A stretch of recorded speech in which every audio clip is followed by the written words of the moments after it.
you're basically coming in through junior year, you're going to all these events, but what does it result in? Like what actually comes out of that stuff? Is it did you actually land an internship for junior summer? Yeah, so I landed an internship, and along the way, I would say, kind of being competitive and having friends that were competitive as well.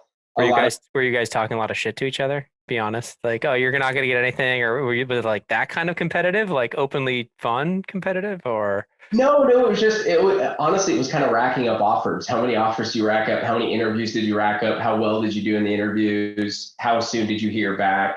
And I would say I probably, wasn't one to be bragging. I mean, I wasn't, you know, I wasn't one that was racking up dozens and dozens of interviews, but the interviews that I did get, the half a dozen or so, maybe closer to a dozen interviews ultimately that honestly resulted in this, level one or a phase one, phase two interview and Mhm. office visits or, invites, out to dinner or what have you. Um, a lot of those interviews, I just took them very seriously. So I had friends that had so many interviews that they kind of did. They're like, I can't prepare for all of them, so I'm just going to kind of wing it. And honestly, I think when you do that, it's probably best to not do that if you're not seriously considered working for a particular firm or company.